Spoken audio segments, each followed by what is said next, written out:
আসসালামু আলাইকুম সকলোকে আৰু আপোনালোক সকলোকে সুপ্ৰভাত জনাই মই আপোনালোকক মোৰ চেনেললৈ স্বাগতম জনাইছো। আশা কৰিছো আপোনালোক সকলো ভালে আছে আৰু আমিও ভালে আছো। আৰু আজি আমাৰ তামান্নাৰ মানে স্কুলত কিবা এটা অনুষ্ঠান পাতিছে।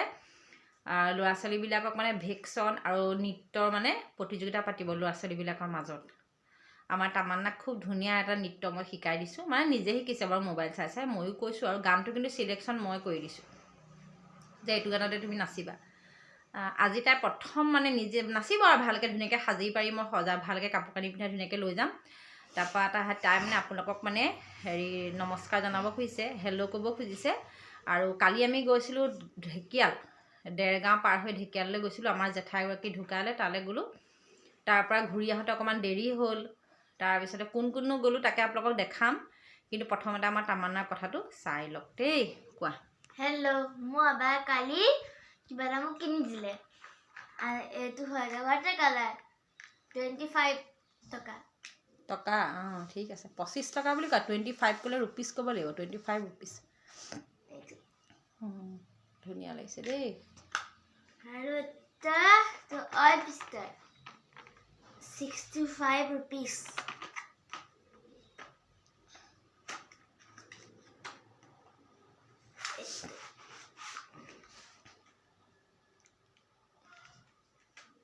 এটা পায় ডিজাইন দিবলৈ উঠ আৰু ইয়াত মেজিকটাও আছে। উঠ নহয় ন, উঠ নহয় মধুনীয়া টক। ইয়াৰ মেজিকটাও আছে। কালাৰ মাৰি পেলাই ফুলা কালাৰ দি দিব, ধুনীয়াকৈ ছবিটা আঁকি দিব। এইটো হৈ যাব।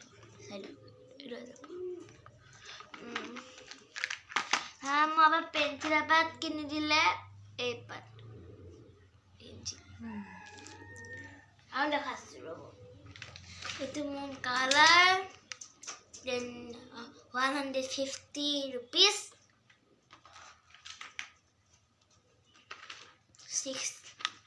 60 rupees. Pencil color 15 rupees.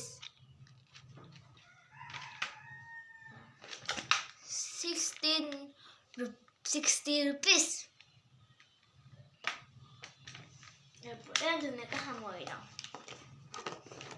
এতিয়া কাৰণে বাই বাই, মই দিছোঁ।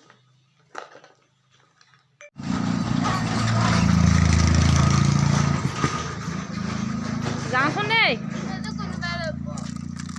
কোনটো চিপটো এই বেগত ভৰাই দিয়া। এইটো ইয়াত বেগটো তুমি লৈ লোৱা।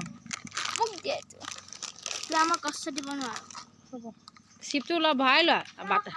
এই এতিয়া খাই গ'লে কি হ'ব। ভালে লাগে।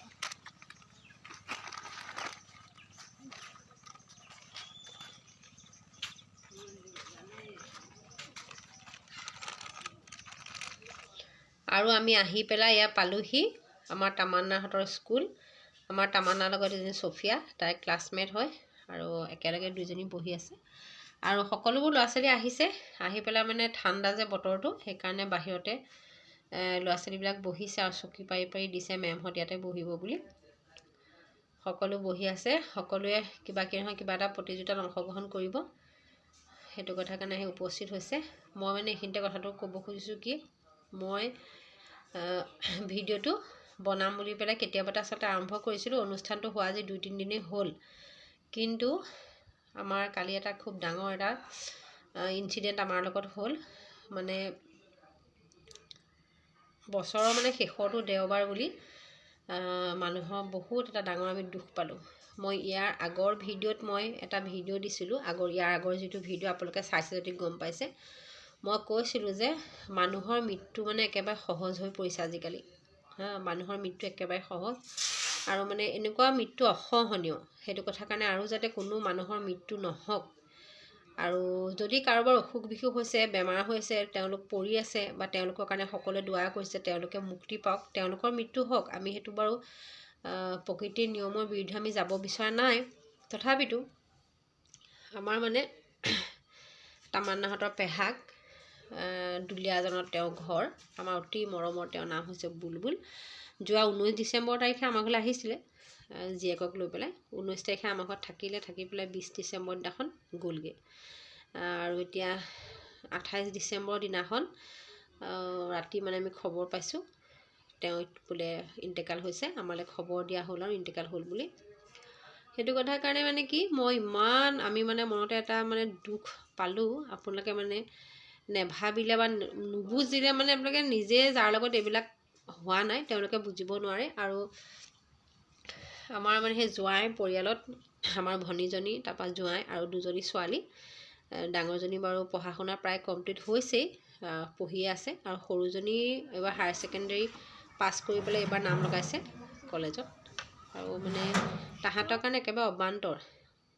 আমাৰ ইয়াৰ জাৰিন দেই, আমাৰ জাৰিনে ভেকচন প্ৰতিযোগিতা কনকলতা মূৰ্তি হৈ থিয় হৈ দিছে। মাজতে কৈ দিছোঁ ভিডিঅ'টো মানে ভিডিঅ'টো আচলতে তেওঁলোকক দেখাম বুলিহে মই কৰিছিলোঁ, কিন্তু কথাটো মানে এইটো বনোৱা দেৰি হোৱাৰ কাৰণে এইখিনি কথা মই ক'বলগীয়া হ'ল। ইয়াতে সোমোৱাই দিছোঁ। বেলেগকৈ আৰু ভিডিঅ' বনাবলৈ মোৰ মানে ইচ্ছাও নাই, মনো নাই বাৰু এতিয়া বৰ্তমান। আৰু এইবোৰ সৰু সৰু ছোৱালী, সিহঁতি নৃত্য কৰিছে। আপোনালোকে ভিডিঅ'টো চাই থাকক আৰু মোৰ কথাটো শুনিও থাকক। তাৰপিছতে মানে সেই তাহাঁত দুজনী আছে, দুইজনী একো তেওঁ দেখিবলৈকে নাপালে। তেওঁ মানে এইটো মানে একেবাৰে অবান্তৰ, আমি ভবা নাই, একেবাৰে আকস্মিক ঘটনা ঘটি গ'ল। খবৰ পোৱাৰ লগে লগে আমি একদম হতচকিত হ'লোঁ, বোলো কি হ'ল, কেনেকৈ কি হ'ল। তাৰপৰা খবৰ লৈ পেলাই গম পালোঁ তেওঁ বোলে ষ্ট্ৰক হ'ল, মানে হাৰ্টৰ এটেকে আহিলে নে কিবা প্ৰেছাৰ ষ্ট্ৰক হ'ল, ধৰিব নাই পৰা। মই কালি মানে আমি গ'লোঁ দুলীয়াজান, তাত গৈ পেলাই মানে কথা পাতিব পৰা, সুধিব পৰা পৰিস্থিতি তাত নায়েই।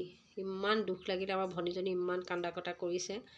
আৰু আমি মানে থাকিবই লাগে হিচাপ মতে, আৰু তাই খুব কন্দা কটা কৰিছে, ৰাখিছে যে বৌ থাকা, নাযাবা কৰি আছে। কিন্তু থাকিবলৈ মানে কি, আজি সোমবাৰে আমাৰ তামান্নাহঁতৰ স্কুলত প্ৰি গুণোৎসৱৰ কিবা পৰীক্ষা আছিলে বোলে, সেইটো কথাৰ কাৰণে থাকিব নোৱাৰিলোঁ। আজিকালি চৰকাৰী স্কুলবিলাকত গুণোৎসৱ কিমান প্ৰয়োজন আপোনালোকে সকলোৱে নিশ্চয় জানে। সেইটো কথাৰ কাৰণে থাকিব নোৱাৰিলোঁ। কিন্তু যদিও গুচি আহিলোঁ, মনটো একেবাৰে গধুৰ মন এটালৈ আমি উভতি আহিলোঁ। আৰু মানে খুবেই বেছি বেয়া লাগি আছে আৰু মনতো পৰি আছে। সেইদিনাখনি আমাৰ ঘৰলৈ আহোঁতে আমাক মানে খুবেই কৈছে দেই, বোলে তোমালোক এবাৰ যাবা, সদায় যাওঁ কৰি তোমালোকৰ যোৱা তেনেকৈ নহয়। তাৰপৰা আমিও ভাবিলোঁ যাম বুলি, আৰু বোলো জানুৱাৰী সোমক তেতিয়া যাম আৰু এনেকৈ ভাবিলোঁ বাৰু। তাৰপিছত আকৌ 20 তাৰিখৰ দিনাখন গৈ পেলাই মানে সেইদিনাখনি 20 তাৰিখৰ দিনা আমাৰ আলিমূৰতে এক্সিডেণ্ট হৈছিলে যে, তাৰপৰা 26 তাৰিখৰ দিনা মানে আমাৰ ঘৰলৈ ফোন কৰিছে বুলবুলে। ফোন কৰি পেলাই খা খবৰ লৈছে, বোলে সুধিছেও বোলে মানুহজনৰ এনেকৈ বোলে এক্সিডেণ্ট হৈছিলে যে, কি লগালগ তাতে ঢুকাই গ'ল নি। তাৰপৰা আমি কৈছোঁ বোলো ঢুকাই গ'লোঁ মানুহজন, এনেকৈ কৈছোঁ আৰু। তাৰপৰা তেওঁ মানে খুব চিচাইছে, কৈছে দেই মানুহৰ বোলে আজিকালি অকস্মাতে কি যে হ'ব মানে গম নাপাওঁ, এনেকৈ বুলি কৈছে। কিন্তু সেইজন মানুহে যে আকৌ পিছদিনাখনেই যে আমি মৃত্যু খবৰ পাম, আমি সেইটো সপোনতো কল্পনা কৰা নাই। একেবাৰে আমাৰ সপোনৰ অগোচৰ। কাৰণ আমি ভাবোঁ ন, অসুখ বিসুখ হৈ থাকিলে মানুহৰ কিবা এটা হয় বুলি ভাবোঁ। এনেই যে মানুহবিলাক বা ঘপককৈ ক'ৰবাত এক্সিডেণ্ট হ'লেও মানুহ আমি মৰিব বুলি নাভাবোঁ। কেলৈ আমি সদায় এইটোকে দোৱা কৰোঁ যে যেনে তেনে বাচি যাওকচোন, এনেকৈ বুলিয়ে সদায় দোৱা কৰোঁ। কিন্তু আমাৰ বুলবুলৰ ক্ষেত্ৰত নহ'লে, গাটো বেয়া লাগিছে বুলিয়েই মানে বুলবুলে আমাক এৰি থৈ গুচি গ'ল। আৰু আমাৰ এইটো কথাৰ কাৰণে বেয়া লাগিছে কি, আমাৰ এওঁলোকৰ মানে আমাৰ মাহঁতৰ পৰিয়ালৰ তাহাঁতি মানে আমাৰ পৰা দূৰত আছে। আমাৰ ওচৰতো আমাৰ জেঠাই ঘৰ আছে, মমাহঁতৰ ঘৰ আমাৰ ওচৰতে আছে। আৰু সম্পৰ্কবিলাক ঠিকেই আছে। আৰু আজিকালি মানে কি, যোনে সম্পৰ্ক ধৰিব জানে তাৰ লগতহে সম্পৰ্ক ৰাখি ভাল লাগে, নহয়নে? আমাৰ তামান্নায়ে নাচিছিলে, খুব ধুনীয়া গান এটা নাচিছিলে, দেখাইছোঁ আপোনালোকে চাই থাকক। তাৰপিছতে এতিয়া কথাটো হ'ল কি, তাহাঁতি মানে কি আমাৰ আচিকেও মানে কৈছে বোলে পেহাই আনে ফোন নকৰিলেও মানে পেহাই বোলে ফোন এটা কৰে দেই মা, ইমান বেয়া লাগিছে।